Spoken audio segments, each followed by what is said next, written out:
दोस्तों, आज मैं आपके लिए एक नई कहानी लेकर आई हूँ और इस कहानी का नाम है फूटा घड़ा।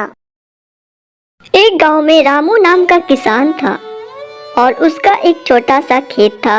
उसके पास 2 मिट्टी के घड़े थे जिससे वह रोज अपने घर के लिए पानी लेकर आता था, लेकिन उसमें से एक घड़ा फूट चुका था नदी से पानी लाने पर, जिसकी वजह से एक घड़ा भरा हुआ रहता था और दूसरा घड़ा आधा ही भरा हुआ रहता था।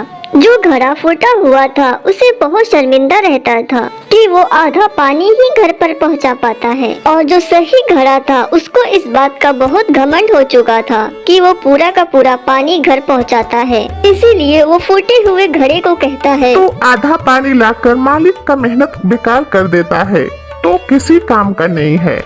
मुझे देख, मैं मालिक का पूरा मेहनत बचाता हूँ, तो अच्छा घड़ा है ही नहीं, तू बेकार है, बेकार। ये सुनकर फूटे घड़े को बहुत दुख होता है कि वो उसके मालिक का मेहनत खराब कर देता है। उन दोनों की बात उसके मालिक रामू सुन लेता है और रामू फूटे घड़े को कहता है, तुम सिर्फ अपनी बुराई देख रहे हो, मैं शुरू से ही उस बुराई के साथ छिपी अच्छाई को भी देख रहा हूँ, इसीलिए कभी भी तुम्हें कमी दिखाई नहीं दी। तुम्हें ऐसा क्यों लगता है कि तुम मेरे किसी काम के नहीं हो?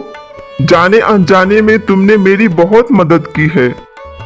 पर वो कैसे मालिक, मैं समझा नहीं। हर रोज जब हम नदी से घर वापस आते हैं तो तुम्हारा आधा पानी जमीन पर गिरता है, जिससे वहाँ फूल को उगने में मदद मिलती है।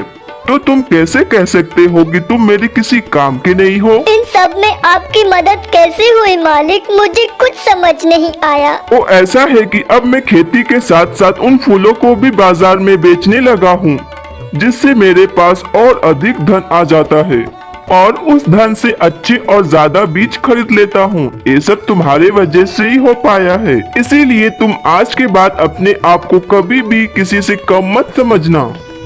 तो मेरे प्यारे दोस्तों, हमें इस कहानी से ये सीख मिलती है कि हमें कभी भी किसी के हुनर का मजाक नहीं बनाना चाहिए, बल्कि उसकी अच्छाई को ढूंढकर उसे और सिखाना चाहिए।